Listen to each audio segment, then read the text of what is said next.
Hello my dear friends, नमस्कार। कैसे हो सभी? उम्मीद करते हैं बहुत ही अच्छे होंगे, स्वस्थ होंगे, शानदार होंगे और आप अपनी तैयारी भी शानदार तरीके से कर रहे होंगे। दोस्तों, आप सभी का हार्दिक स्वागत है आज की इस क्लास में।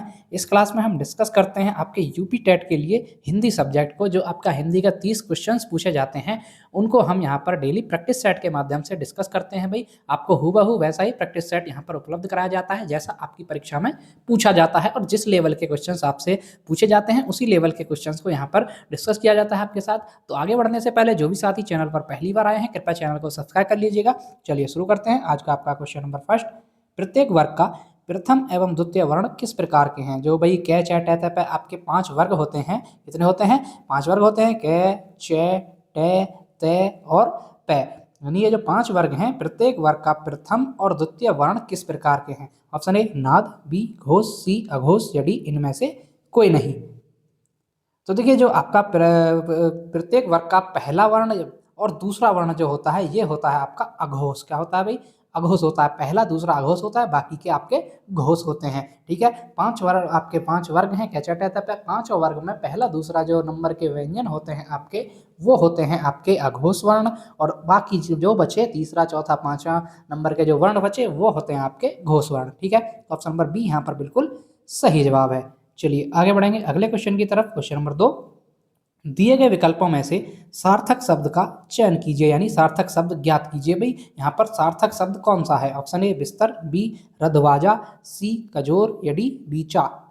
तो देखिए, यहाँ पर कुल मिलाकर के एक सार्थक शब्द मतलब जिसकी कोई अर्थ निकाल सकते हैं। सार्थक मतलब जो उसका कोई अर्थ निकाल सकते हैं। अब रदबाजा कोई वर्ड होता है क्या? इसका कुछ अर्थ होता है? कजोर, बीचा है, ये तो कोई अर्थ ही नहीं देते। जबकि बिस्तर जो है, ये बिस्तर जो शब्द है ये अर्थ देता है। तो ये बिल्कुल क्या है? सार्थक शब्द है। तो ये ऑप्शन नंबर ए हमारे यहाँ पर बिल्कुल सही होगा। कौन सा हो जाएगा भाई? ऑप्शन नंबर ए हमारे यहाँ पर बिल्कुल करेक्ट होगा। चलिए नेक्स्ट क्वेश्चन नंबर 3, सावधान का सही संधि विच्छेद है। जो सावधान शब्द होता है इसका संधि विच्छेद बताना है आपको। ऑप्शन ए साव प्लस धान, सी ऑप्शन बी सा प्लस वधान, सी स प्लस अवधान, या डी स प्लस अवधान। तो देखिए भाई, सावधान जो शब्द है इसका संधि विच्छेद बनता है आपका स प्लस अवधान। क्या बनेगा? स प्लस अवधान मिलकर के बनेगा आपका सावधान। तो ऑप्शन नंबर डी हमारा यहाँ पर बिल्कुल सही जवाब होता है। चलिए आगे बढ़ेंगे। क्वेश्चन नंबर 4, सेना नायक में समास है। भाई, जो सेना नायक शब्द है इसमें आपको समास बताना है कि कौन सा समास होगा। ऑप्शन है आपके ए द्विगु, बी अव्ययभाव, सी द्वंद्व, या डी तत्पुरुष।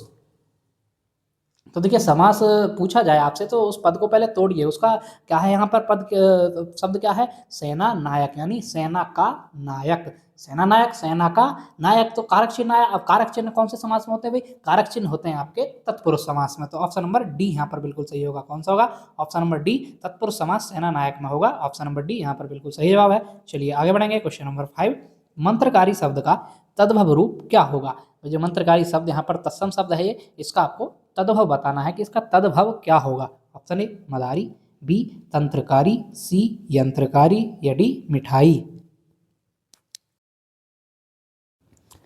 तो देखिए भाई, मंत्रकारी शब्द का जो तद्भव रूप होता है वो होता है आपका मदारी। क्या होता है भाई? मदारी। जो आपका मदारी खेल वगैरह दिखाते हैं ना, वही मदारी होता है। ये आपका तद्भव होता है। और मंत्रकारी शब्द जो होता है ये आपका होता है तत्सम शब्द। तो ऑप्शन नंबर ए हमारे यहाँ पर बिल्कुल सही होता है। चलिए आगे बढ़ेंगे। क्वेश्चन नंबर 6, बर्बर का विलोम शब्द क्या है? जो बर्बर शब्द होता है इसका विलोम बताना है आपको। ऑप्शन ए निर्भर, बी सभ्य, सी दुर्बल, या डी दुर्भर। तो देखिए, बर्बर जो शब्द होता है एक तरह से असभ्य लोगों के लिए प्रयुक्त होता है। बर्बर मतलब असभ्य, एक तरह से बर्बरता बोलते हैं, बर्बरतापूर्ण व्यवहार किया, असभ्य व्यवहार किया। तो इसका विलोम क्या हो जाएगा? इसका विलोम हो जाएगा आपका सभ्य। भाई, असभ्य का सभ्य। तो ऑप्शन नंबर बी यहाँ पर बिल्कुल सही जवाब होता है बर्बर का, और ऑप्शन नंबर बी बिल्कुल सही होगा। चलिए नेक्स्ट क्वेश्चन नंबर 7, घूसर शब्द का पर्याय है। यहाँ जो घूसर शब्द होता है इसका आपको पर्यायवाची बताना है। इसका पर्यायवाची क्या होगा? ऑप्शन आपका ए अश्व, बी मेघ, सी गर्दभ, या डी अजा। तो देखिए, घूसर शब्द जो है इसका पर्यायवाची होता है आपका गर्दभ। यहाँ क्या होता है? गर्दभ मतलब गधा, है ना? आप समझ आ रहा होगा अभी गर्दभ गर्दभ किसको कहते हैं? गधे को कहते हैं। तो घूसर का पर्यायवाची होगा वो होगा गर्दभ। तो ऑप्शन नंबर सी हमारे यहाँ पर बिल्कुल सही जवाब है। चलिए आगे बढ़ेंगे। क्वेश्चन नंबर 8, अवसर के अनुरूप बदल जाने वाले को क्या कहते हैं? जो अवसर के अनुरूप बदल जाता है उसको क्या कहा जाता है? ऑप्शन ए यथा स्थितिवादी, बी आदर्शवादी, सी भाववादी, या डी अवसरवादी। तो देखिए भाई, अवसर के अनुरूप बदलने वाले को, अवसर के अनुरूप बदल रहा है तो अवसर के अनुरूप बदलने वाले को कहा जाता है अवसरवादी। क्या कहा जाता है दोस्तों? उसको कहा जाता है आपका अवसरवादी। तो ऑप्शन नंबर डी यहाँ पर बिल्कुल सही है, क्योंकि भाई वो अवसर आने पर जैसे ही कोई अवसर आया उसी के अनुसार वो बदल जाता है, तो उसे अवसरवादी कहा जाता है। चलिए आगे बढ़ेंगे। क्वेश्चन नंबर 9, निम्नलिखित में से कौन सा शब्द सारंग का अर्थ नहीं है? भाई इनमें से कौन सा शब्द ऐसा है जो सारंग का अर्थ नहीं है? ऑप्शन ए पपीहा, बी शहद, सी कामदेव या डी राजहंस। तो देखिए यहाँ पर जो शहद शब्द है ये आपका सारंग का क्या नहीं होता, ये इस सारंग का अर्थ नहीं होता। अभी शहद शब्द जो है ये सारंग का अर्थ नहीं है आपका, जबकि पपीहा होता है, कामदेव होता है, राजहंस होता है, शहद नहीं होता है। तो ऑप्शन नंबर बी हमारा यहाँ पर बिल्कुल सही जवाब है। चलिए भाई नेक्स्ट बढ़ेंगे क्वेश्चन नंबर 10 की तरफ। क्वेश्चन नंबर 10 क्या आपका, इनमें से कौन सा शब्द उच्च का समानार्थी नहीं है? अब यहाँ पर उच्च शब्द जो है इसका समानार्थी नहीं पूछा है कि इसका समानार्थी कौन सा शब्द नहीं है। ऑप्शन ए टीला, बी श्रेष्ठ, सी बड़ा या डी उठा हुआ।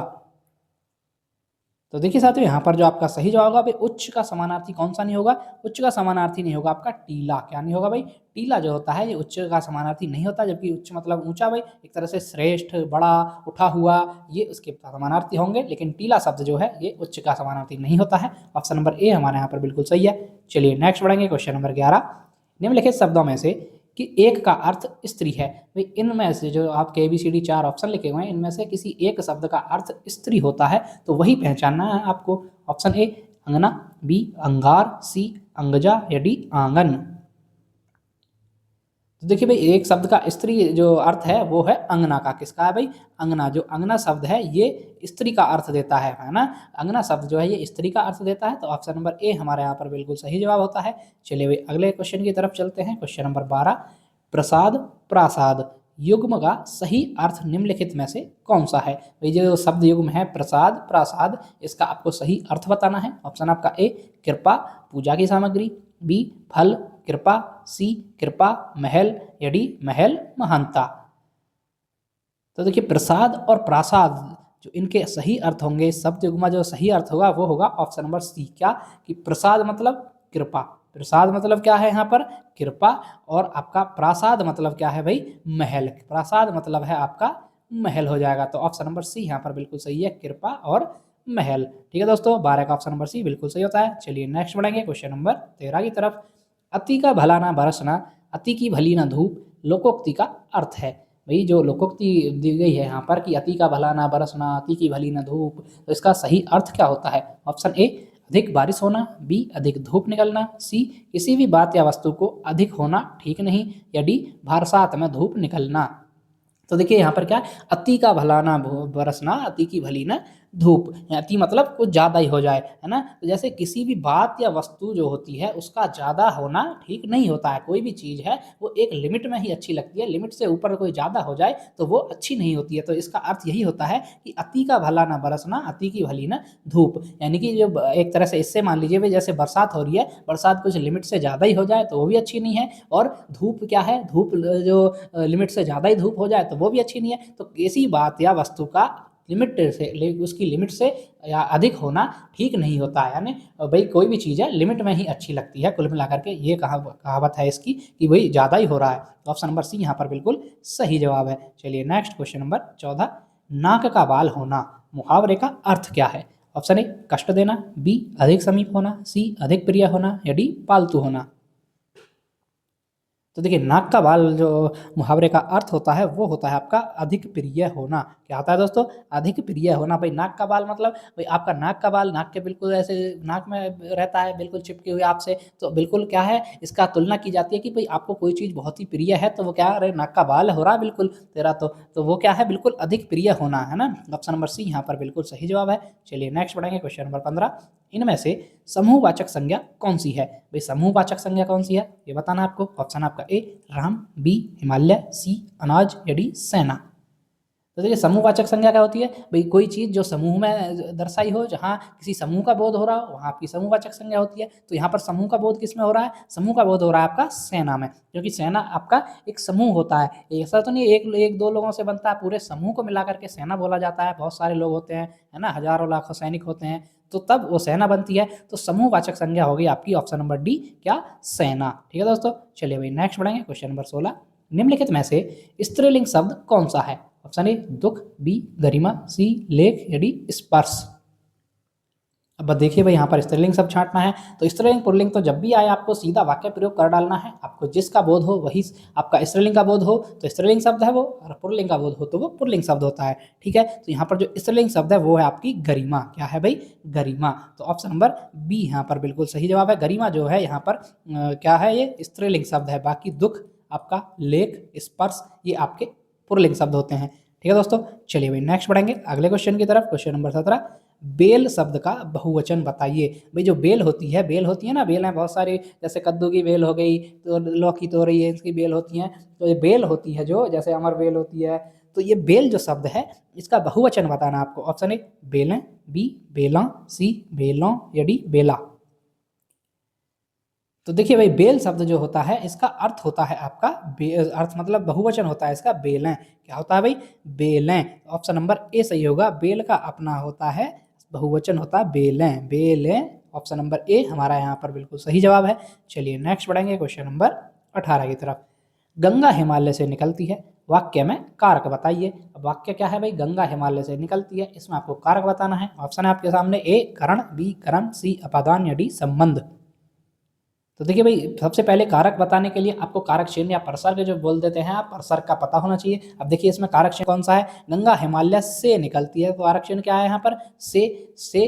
और क्या हो रहा है यहाँ पर? गंगा हिमालय से निकलती है, मतलब हिमालय से गंगा का अलगाव हो रहा है ना भाई। तो हिमालय से गंगा तो निकल के मैदानी में आ ही रही है, वहां से तो वो अलगाव हो रहा है उसका। तो जहाँ पर से कारक चिन्ह के द्वारा अलगाव का बोध हो, वहां आपका कारक चिन्ह कौन सा कारक होता है? वह होता है आपका अपादान कारक। कौन सा होता है भाई? अपादान कारक। तो ऑप्शन नंबर सी हमारा यहाँ पर बिल्कुल सही जवाब होता है। चलिए भाई आगे बढ़ेंगे। क्वेश्चन नंबर 19, अधोलिखित में से कौन सा शब्द युग्म विशेषण नहीं है? भाई इनमें से ऐसा कौन सा शब्द युग्म है जो विशेषण नहीं होता है? ऑप्शन ए छोटा बड़ा, बी हरा पीला, सी दो तीन या डी राम लक्ष्मण। तो देखिए भाई यहाँ पर जो विशेषण नहीं है वो नहीं है राम लक्ष्मण। क्यों नहीं है भाई? क्योंकि देखिए राम लक्ष्मण क्या है? एक तरह से संज्ञा शब्द होते हैं भाई। राम और लक्ष्मण ये संज्ञा होती है, विशेषण थोड़ी होते हैं। जबकि दो तीन, हरा पीला ये किसी चीज की विशेषता बता सकते हैं। हरा पीला है, दो तीन लोग हैं, हरा पीला रंग की मतलब पतंग है, ऐसे बोलते हैं भी पतंग हरे पीले रंग की है। तो क्या विशेषता बता रहे हैं, है ना। छोटा बड़ा, इनमें बहुत सारे छोटे बड़े हैं, तो वो भी विशेषता है। लेकिन राम लक्ष्मण जो है ये विशेषण शब्द नहीं है, किसी की विशेषता नहीं बताते हैं। तो ऑप्शन नंबर डी हमारे यहाँ पर बिल्कुल सही जवाब है। चलिए नेक्स्ट बढ़ेंगे। क्वेश्चन नंबर 20, किसी कार्य का करने या होने का बोध कराने वाले शब्द कहलाते हैं। भाई किसी कार्य का करने या किसी कार्य का होना, उसका बोध हो आपको, तो वो शब्द क्या कहलाता है? ऑप्शन ए काल, बी संज्ञा, सी क्रिया या डी विशेषण। तो देखिए वो कहलाता है आपका क्रिया। क्या कहलाता है भाई? क्रिया। किसी कार्य का होना, करना या हो चुका होना या करने का बोध होना, ये आपका कहलाता है, आपकी क्रिया बताती है कि भाई किसी कार्य का क्या हो रहा है, हुआ है या नहीं है, क्या पूरा बोध हो रहा है, बोध कराती है, क्रिया कराती है वो। ऑप्शन नंबर सी हमारे यहाँ पर सही जवाब है। चलिए नेक्स्ट बढ़ेंगे। क्वेश्चन नंबर 21, गाय मीठा दूध देती है, यह वाक्य किस काल का है? भाई गाय मीठा दूध देती है जो वाक्य है, इसमें आपको काल बताना है। ऑप्शन ए सामान्य वर्तमान, बी संदिग्ध वर्तमान, सी तात्कालिक वर्तमान या डी सामान्य भूतकाल। तो देखिए भाई गाय क्या करती है? गाय मीठा दूध देती है यार आना, गाय मीठा दूध देती है। तो ये वाक्य है आपका वर्तमान काल का, और वर्तमान में भी आपका सामान्य वर्तमान का। कौन सा है भाई? ये सामान्य वर्तमान का है। तो ऑप्शन नंबर ए हमारा यहाँ पर बिल्कुल सही होगा। गाय मीठा दूध देती है, ये बिल्कुल सामान्य वर्तमान का वाक्य है। ठीक है, चलिए नेक्स्ट क्वेश्चन नंबर 22, रामू थोड़ी सी मिठाई खाओ, इस वाक्य में थोड़ी सी किस प्रकार का क्रिया विशेषण है? भाई यहाँ पर किसी ने कहा कि रामू थोड़ी सी मिठाई खा लो, तो इसमें जो थोड़ी सी शब्द जो आया है ये किस प्रकार का क्रिया विशेषण है? ऑप्शन ए स्थानवाचक क्रिया विशेषण, बी परिमाणवाचक क्रिया विशेषण, सी कालवाचक क्रिया विशेषण या डी रीतिवाचक क्रिया विशेषण। तो देखिए थोड़ी सी क्या, किसी चीज की मात्रा दर्शाई जा रही है ना यहाँ पर, है ना भाई। किसी चीज की मात्रा दर्शाई जा रही है कि मिठाई की तरह भाई थोड़ी सी मिठाई खा लो, है ना। तो मात्रा है, तो यहाँ पर परिमाण है, तो ऑप्शन नंबर बी होगा परिमाणवाचक क्रिया विशेषण। क्या है भाई? ये परिमाणवाचक क्रिया विशेषण। ऑप्शन नंबर बी हमारा यहाँ पर बिल्कुल सही जवाब है। चलिए आगे बढ़ेंगे। क्वेश्चन नंबर 23, बिना पढ़ा में कौन सा उपसर्ग है? जो बिना पढ़ा शब्द है इसमें कौन सा उपसर्ग होगा भाई? ऑप्शन ए पढ़ा, बी बिनप, सी बिन या डी बी। तो बिन पढ़ा जो शब्द है इसमें उपसर्ग है आपका भाई बिन। कौन सा है भाई? ऑप्शन नंबर सी यहाँ पर बिल्कुल सही जवाब होता है। बिन जो है यहाँ पर बिन पढ़ा में उपसर्ग है, बिन उपसर्ग हो जाएगा और पढ़ा आपका शब्द हो जाएगा, तो बनेगा बिन पढ़ा। ऑप्शन नंबर सी यहाँ पर बिल्कुल सही जवाब होता है। चलिए नेक्स्ट पढ़ेंगे क्वेश्चन नंबर 24। भिक्षुक में प्रत्यय है, जो भिक्षुक शब्द है इसमें प्रत्यय क्या होगा भाई? ऑप्शन ए बी उ सी उक या डी अक। तो देखिए प्रत्यय क्या होते हैं भाई? वो शब्दांश जो किसी शब्द के अंत में लग करके उस शब्द का या तो आंशिक परिवर्तन करते हैं, पूर्णतः परिवर्तन कर देते हैं उसमें, तो वो होते हैं आपके प्रत्यय। अब यहाँ पर प्रत्यय बताना है भिक्षुक शब्द में, तो भिक्षुक शब्द में प्रत्यय होता है उक। कौन सा होता है? उक भिक्षा। जो शब्द होता है आपका भिक्षा प्लस आपका उक मिलकर के बनता है आपका भिक्षुक। तो ऑप्शन नंबर सी हमारा यहाँ पर बिल्कुल सही जवाब है। ठीक है भाई, 24 का ऑप्शन नंबर सी बिल्कुल सही होता है। चलिए नेक्स्ट क्वेश्चन नंबर 25। शायद कल निकुंज यहाँ आए, वाक्य किसका उदाहरण है? भाई शायद कल निकुंज यहाँ आए, उस इसमें कौन सा उदाहरण है? ऑप्शन ए विधानवाचक वाक्य, बी संदेहवाचक वाक्य, सी प्रश्नवाचक वाक्य या डी इच्छावाचक वाक्य। तो देखिए यहाँ पर क्या हो रहा है, यहाँ पर एक तरह से संदेह दर्शाया जा रहा है कि भाई शायद यूज हो गया, शायद वह कल आए, है ना, शायद निकुंज कल आए यहाँ, पता नहीं है, कन्फर्म नहीं कह सकते, शायद आए, तो ये क्या हुआ? संदेह में अभी बात, तो संदेहवाचक हो जाएगा। ऑप्शन नंबर बी सही होगा, ये बात संदेह में अभी, तो ऑप्शन नंबर बी यहाँ पर संदेहवाचक वाक्य होगा ये। चलिए आगे बढ़ेंगे क्वेश्चन नंबर 26। देखिए 26 क्या है आपका? विभत्स रस का स्थायी भाव है। जो विभत्स रस होता है इसका स्थायी भाव पूछा गया है। ऑप्शन ए शोक, बी इसमें, सी जुगुप्सा या डी अद्भुत। तो देखिए भाई विभत्स रस जो होता है इसका जो स्थायी भाव होता है वो होता है आपका जुगुप्सा। क्या होता है दोस्तों? जुगुप्सा होता है। तो ऑप्शन नंबर सी यहाँ पर बिल्कुल सही जवाब है। चलिए आगे बढ़ेंगे क्वेश्चन नंबर 27। हरिपद कोमल कमल से इस पंक्ति में कौन सा अलंकार है? जो हरिपद कमल कोमल से जो ये लाइन लिखी हुई है, ये जो उक्ति लिखी हुई है, जो पंक्ति लिखी हुई है, इसमें आपको बताना है कि कौन सा अलंकार है भाई? ऑप्शन ए यमक, बी उपमा, सी रूपक या डी उत्प्रेक्षा। तो देखिए यहाँ पर आपका जो अलंकार है वो है आपका उपमा अलंकार। क्या है दोस्तों? उपमा अलंकार, क्योंकि यहाँ पर उपमा दी गई कि हरिपद कोमल कमल से, मतलब उसके हरि के पद जो पैर हैं वो कमल की तरह कोमल हैं, है ना, एक तरह से उनके पैरों को कमल की उपमा दी गई है। तो उपमा अलंकार है यहाँ पर, ऑप्शन नंबर बी यहाँ पर बिल्कुल सही जवाब है। ठीक है दोस्तों, चलिए भाई आगे बढ़ेंगे अगले क्वेश्चन की तरफ। 27 का ऑप्शन नंबर बी सही होता है। चलिए अगर आगे बढ़ेंगे क्वेश्चन नंबर 28। अंधेर नगरी के लेखक हैं भाई। जो अंधेर नगरी आपकी रचना है इसके लेखक कौन है? Option A Pratap Narayan Mishra, C B Harikrishna Premi, C Bharatendu Harishchandra या डी राजकुमार वर्मा। तो देखिए भाई अंधेर नगरी के लेखक हैं आपके भारतेंदु हरिश्चंद्र। कौन है दोस्तों? भारतेंदु हरिश्चंद्र जो है उन्होंने लिखा है अंधेर नगरी को। तो ऑप्शन नंबर सी यहाँ पर बिल्कुल सही जवाब है। नेक्स्ट बढ़ेंगे क्वेश्चन नंबर 29। कौन सा वाक्य शुद्ध है? अब इसमें से शुद्ध वाक्य बताना है। वाक्य कौन सा शुद्ध है? ऑप्शन ए दही खट्टी है, बी दही खट्टा है, सी दही खटास है या डी आपकी दही खटाई है। तो देखिए यहाँ पर जो शुद्ध वाक्य है ये पूछा है, तो शुद्ध वाक्य लिखा हुआ है आपका यहाँ पर ऑप्शन नंबर बी में, क्या दही खट्टा है। ये वाक्य बिल्कुल यहाँ पर शुद्ध है, क्योंकि भाई देखिए दही जो शब्द होता है ये आपका पुल्लिंग शब्द होता है, ये आपका पुल्लिंग शब्द होता है, ना कि स्त्रीलिंग होता है। तो दही आपको आगे भी याद रखना भाई इसको, कि दही क्या होता है? पुल्लिंग शब्द होता है। आपको पूछ लिया जाए कभी स्त्रीलिंग पुल्लिंग भी पूछे जाते हैं यूपी डेट में, तो आपके स्त्रीलिंग पुल्लिंग पूछा जाए तो दही हमेशा पुल्लिंग शब्द होता है, इसको याद रखना है। तो ठीक है, उसी के आधार पर यहाँ पर ये वाक्य है कि दही खट्टा है, ये बिल्कुल सही जवाब है। ऑप्शन नंबर बी यहाँ पर बिल्कुल करेक्ट होता है। चलिए आगे बढ़ेंगे अगले क्वेश्चन की तरफ। क्वेश्चन नंबर आज का लास्ट क्वेश्चन है भाई आपका क्वेश्चन नंबर 30। जो कड़वा बोलता है उसे निम्न में से क्या कहते हैं? ऑप्शन ए कठोरभाषी, बी कर्कशभाषी, सी कलरवभाषी या डी कटुभाषी।